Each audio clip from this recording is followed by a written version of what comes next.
A girl named Lily, wearing a swimsuit, screamed for help, saying she had killed her friend. Firefighters followed Lily to the poolside, where 5 unconscious teenagers lay on the ground. The scene before them left the firefighters momentarily speechless. It turned out that just moments earlier, Lily had used liquid nitrogen to make ice cream.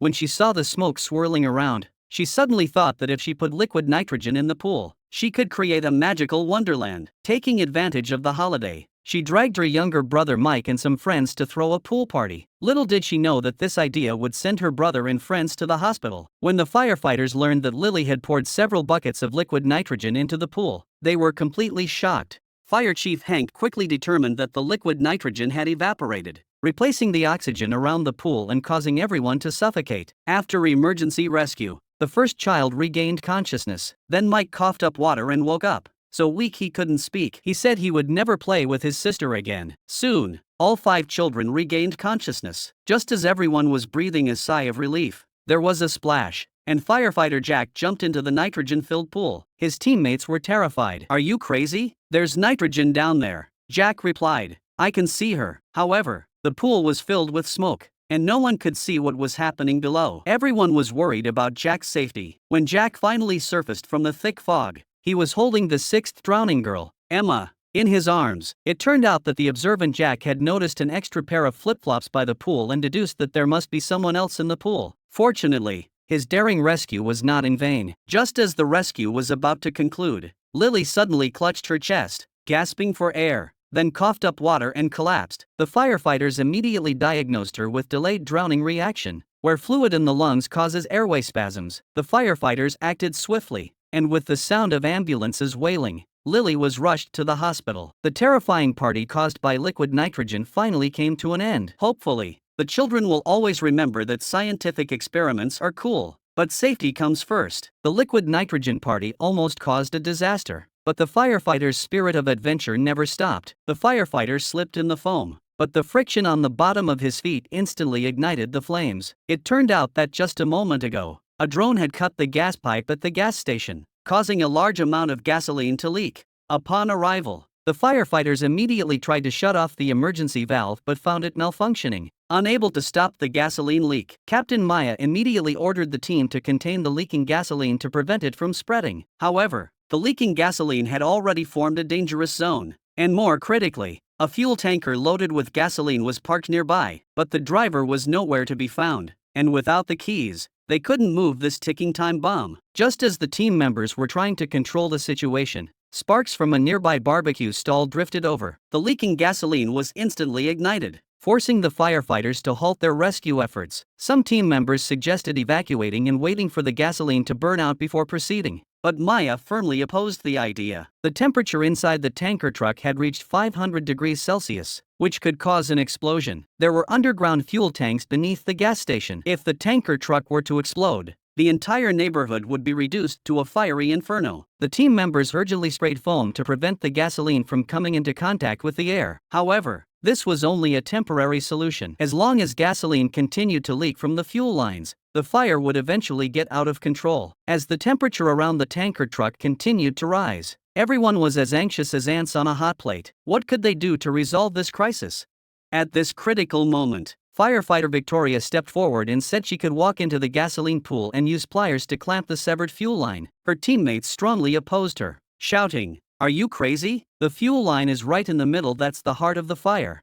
However, Victoria remained resolute, saying that as long as the foam was thick enough, she could do it. Seeing the temperature of the fuel tanker rising rapidly, Maya had no choice but to agree to Victoria's daring plan. Victoria donned her gear and cautiously stepped into the gasoline pool. With each step she took, her teammates had to quickly fill her footprints with foam. If the gasoline came into contact with the scorching air, it would reignite instantly, turning Victoria into a human torch. Fortunately, the operation went smoothly, and Victoria finally reached the fuel line, successfully clamping the severed pipe and stopping the leak. At that moment, everyone breathed a sigh of relief. However, just as Victoria was preparing to evacuate, an accident occurred. Her foot slipped, the foam layer broke, and the gasoline exploded instantly, engulfing Victoria in flames. Facing this sudden turn of events alone, Victoria was so terrified that her mind went blank. Amidst the heart-wrenching shouts of her teammates, Victoria finally snapped out of it and rushed out of the gasoline pool.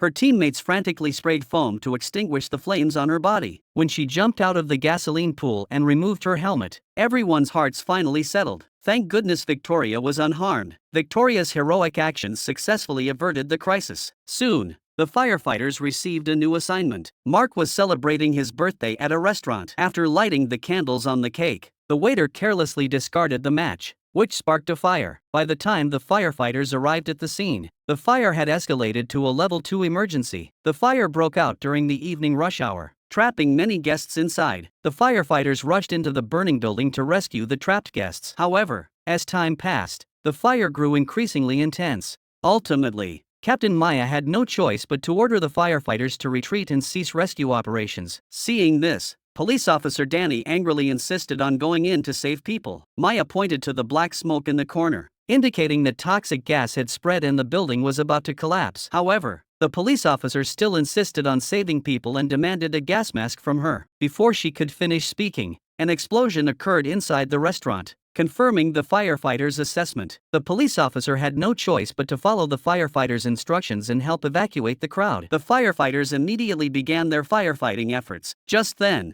the crowd outside the cordon suddenly became restless. They saw Emma standing on the second-floor balcony, holding a newborn baby in her arms. Emma screamed hoarsely and looked helplessly at her child. Maya quickly made a decision based on the fire situation at the scene. The only option was to use a ladder truck to rescue them. However, vehicles at the scene were blocking the ladder truck, preventing it from getting close to Emma, who was holding her child and unable to jump onto the ladder. At that moment, Danny came up with a bold idea. He told Emma to throw the child to him so he could jump onto the ladder. But Emma clung tightly to the baby, unwilling to take such a risk. As the fire raged around them and the restaurant was about to collapse, Emma looked at the baby in her arms, filled with guilt. But now she had no choice but to take a leap of faith and trust the stranger. Emma approached the railing, spread her arms, and threw the baby into the air. Ultimately, Danny did not let Emma down. He caught the baby securely. Next, Emma overcame her fear and bravely jumped onto the ladder. The captain reached out and pulled Emma back in time. Emma held the child tightly, but others were not so lucky. However,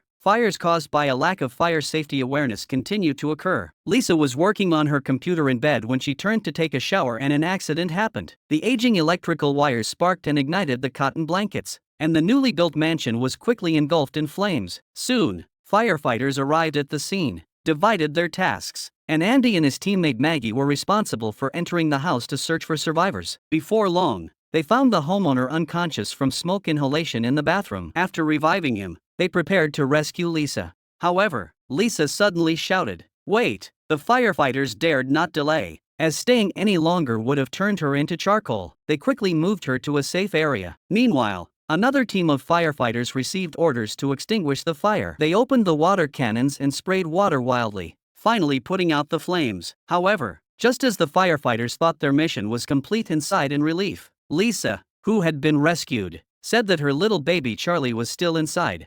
This news made the firefighters' hearts sink. They were all very discouraged and prepared for the worst. But just then, a faint whimper came from inside the house. They kept calling Charlie's name and quickly located a pile of debris in the corner based on the sound. However, when they moved the debris, everyone was stunned. The Charlie they rescued was actually a Pomeranian. Seeing the dog in firefighter Jack's arms, the onlookers clapped enthusiastically. The homeowner was so moved that tears welled up in her eyes. She took her beloved pet and repeatedly thanked Jack, completely ignoring Andy and Maggie, who had saved her life. This scene left the two female firefighters both amused and exasperated. They were the ones who had saved Lisa's life. Meanwhile, the firefighters were facing an eerie situation. Firefighters Bishop and Victoria were surrounded by a strange blue flame, while their teammates stood at a safe distance, afraid to approach. This special blue flame was caused by burning alcohol, which was extremely difficult to extinguish once it came into contact with the body. It turned out that just a moment ago, a tanker truck had collided with a small car and overturned. When the firefighters arrived, they rushed to rescue the seriously injured driver. Unexpectedly, during the rescue, they discovered something strange.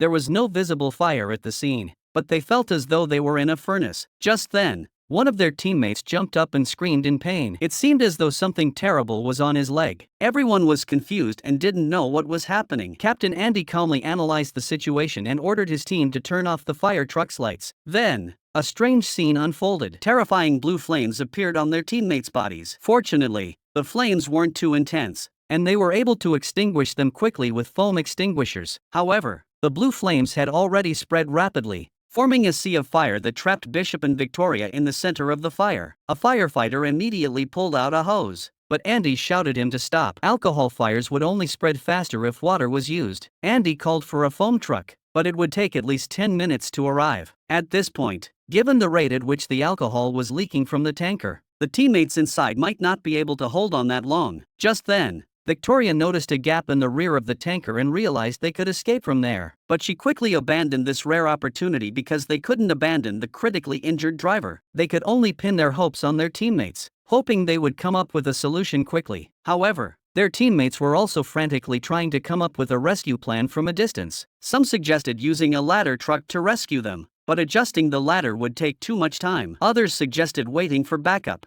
but the teammates trapped in the fire couldn't hold on much longer. Meanwhile, the intense heat from the flames was rising, causing their shoe soles to melt. The air became unbearably hot, and each breath felt like their lungs were on fire. If this continued, the team members would either be burned to death or die from lung burns. Yet no one could come up with a feasible rescue plan. At that moment, Andy made a daring decision. Let's drive the water tanker straight into the fire. Her teammates said she was crazy, as the scorching ground would cause the tires to melt. But Andy didn't care. She had already confirmed this plan. As the water tanker sped into the flames, the tires emitted a piercing sound of melting metal, but they successfully cleared a temporary path. Finally, with everyone's coordinated efforts, the three trapped individuals managed to escape the inferno. Thanks to the timely rescue, Victoria and Bishop only suffered minor injuries, and the driver was taken to the hospital and is out of danger. The subsequent investigation revealed that the tanker truck was transporting industrial alcohol. The entire rescue operation took only 8 minutes and 42 seconds. On the other side of the road, a 58-story financial building suddenly caught fire, and thick smoke quickly engulfed the entire building, trapping hundreds of business elites. When Fire Chief Maya arrived with the rescue team, she found that all escape routes were filled with deadly toxic smoke. She strongly urged everyone to stay inside the building. CEO Richard refused to wait and insisted on going downstairs. Just as the firefighters were about to stop the stubborn boss, Molly, who had been temporarily appointed as a safety officer, couldn't stand it anymore. She stepped forward and scolded her superior. The carbon monoxide concentration in the stairwell had exceeded the safe limit by 30 times. If anyone went downstairs now, they would lose consciousness within 3 minutes, and no one would be able to save them. The boss, humiliated by Jasmine's scolding, felt his face was lost, but to save his life, he had no choice but to abandon the idea of leaving. Meanwhile, firefighters were racing against time on the top floor, deploying large smoke extractors to remove the toxic gases. Soon, after ensuring the hallway was passable, the firefighters lifted the evacuation order, allowing everyone to evacuate. Maya emphasized that everyone must avoid crowding while descending the stairs to prevent stampedes. However, the fire suddenly escalated. Flames were now spreading up the glass, and a sudden explosion caught everyone off guard. Worse still, the panicked crowd lost control, desperately rushing toward the only stairwell. Maya shouted desperately, but no one was willing to stop. They had no choice but to split into 2 groups to carry out the rescue. Maya was responsible for pulling the water hose to extinguish the fire, while Victoria went after the panicking people to ensure their safe evacuation. However, to Victoria's surprise, when she reached the stairwell, she did not see the trapped civilians but her teammate Montgomery lying in a pool of blood. It turned out that Montgomery had been struck in the chest by shards of glass during the explosion. His partner, Bishop, didn't dare waste any time. He quickly dragged Montgomery away, but halfway there, they discovered Jasmine, who was barely clinging to life. It turned out that the explosion had caused chaos, and Jasmine had tried to maintain order but was knocked down by the crowd and trampled. She now had multiple fractures and even a pneumothorax. She needed to be taken downstairs immediately for a thoracentesis. But the problem was, if Bishop chose to take Jasmine downstairs, what would happen to Montgomery, who was also seriously injured? It was a difficult decision, and Bishop couldn't make up his mind. Just then, Montgomery made the decision for him. He gave the young Jasmine the chance to live. After a painful struggle, Bishop finally decided to respect Montgomery's wishes and send Jasmine downstairs. Bishop didn't dare to waste any time. He was determined to save Jasmine and then go back to rescue Montgomery. Fortunately, halfway there, he met Travis, who had returned. He excitedly shouted at Travis to hurry and save Montgomery. With his teammates' support, Bishop could finally focus on rescuing Jasmine. At that moment, Jasmine's mother had already been waiting downstairs. Seeing her daughter still alive, she excitedly embraced the firefighter. However, life is unpredictable. Although Bishop rushed Jasmine to the hospital as quickly as possible, she ultimately succumbed to her injuries and died. Upon hearing the news, Bishop's face was filled with grief and anger toward fate. But soon another piece of bad news came. Although Montgomery was finally rescued from the building, due to the long delay, he had lost 2,300 milliliters of blood. When he arrived at the hospital, the doctor said that the chances of saving him were slim. What worried him even more was that Victoria blamed him for leaving Montgomery alone in the dark hallway to die.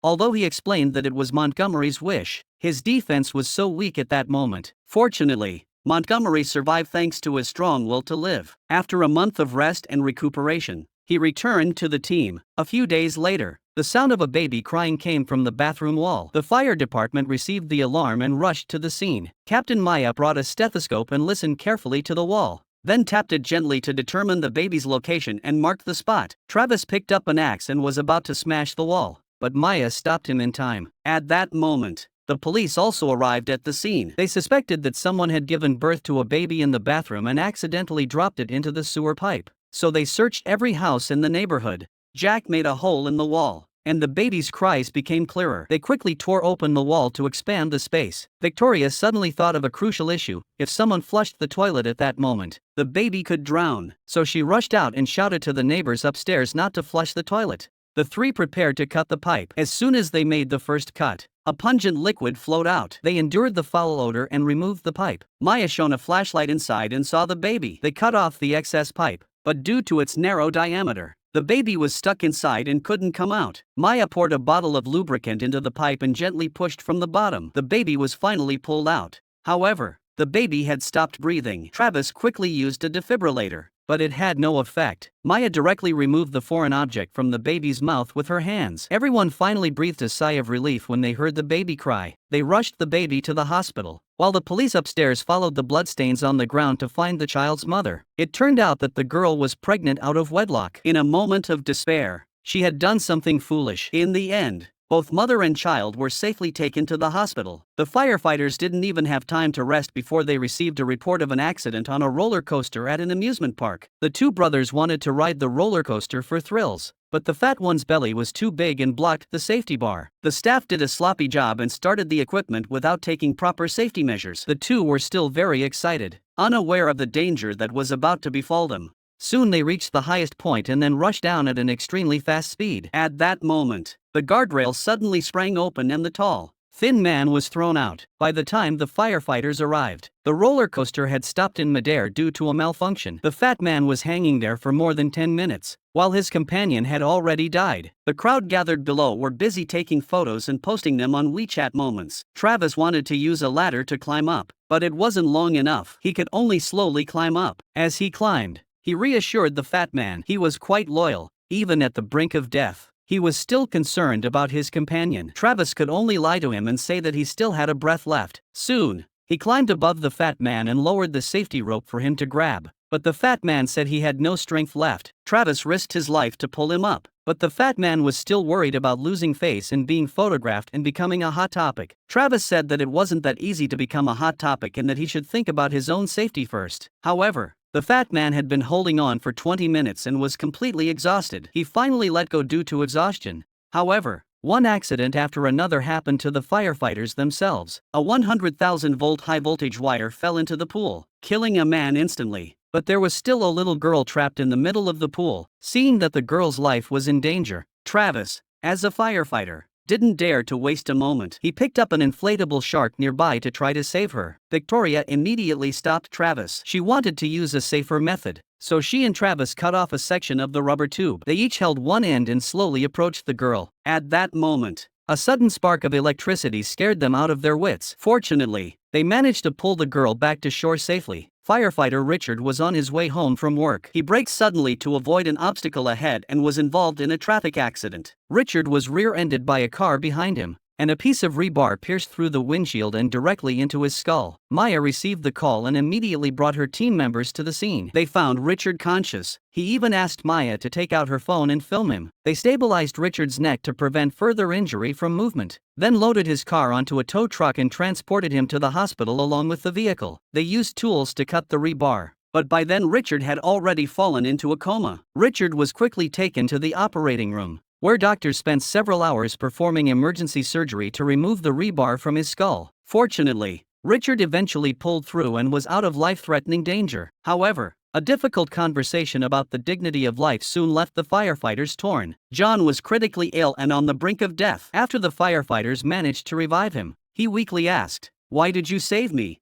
Hearing this, the firefighters were speechless, and his daughter Amy was heartbroken. She couldn't understand why her father would want to end his life. It turned out that John was suffering from cancer, and the unbearable pain had driven him to the brink of despair. He didn't want to die in the hospital. Amy took him home and cared for him diligently, but he could only lie in bed, relying on machines to breathe. This life left him completely despairing. He confided in Jack that he had long wanted to leave this world but didn't know how to tell his daughter. Jack asked him if he had signed a euthanasia agreement, and John firmly replied that he had, but Amy denied it. It turned out that John had drafted the agreement but was afraid Amy wouldn't accept it, so he didn't have her sign it. Jack told him that without the agreement, they would have to take extreme measures to keep him alive. This meant more tubes, more machines, and more drugs. "Are you ready to endure this?" The team members nearby couldn't bear to listen anymore and quickly pulled Jack away, reminding him not to interfere in other people's family affairs. Jack tried to explain, but his teammates interrupted him. Just then, John's condition suddenly worsened, and he had to be rushed to the hospital. Jack turned to John and said, "If you have anything to say, now is the time." John finally gathered the courage to tell Amy the difficult words, "I want you to sign the euthanasia agreement." The entire room fell silent. Amy glared at Jack with hatred, as if he had manipulated her father's decision. But her father, though weak, spoke firmly, "Every day is torture. Let me go." Amy's heart was broken. Though she couldn't bear to part with her beloved father, she couldn't stand seeing him suffer. After a painful struggle, she finally signed her name. Amy lost her mother at a young age and was raised by her father alone. She remembered that when she was little, her father often took her to look at the stars and learn the constellations. Now she wanted to take her father to see them one last time. Jack and his teammates silently helped move John, along with the medical equipment, outside and laid him on the soft grass. Amy snuggled up beside her father, just as she had done as a child, and gazed up at the stars with him. A shooting star streaked across the sky. Amy excitedly reached out to point it out to her father, but she realized he had already closed his eyes peacefully and passed away. He had finally found the peace he desired, but Amy's tears fell silently. From that day forward, she would never have a father again.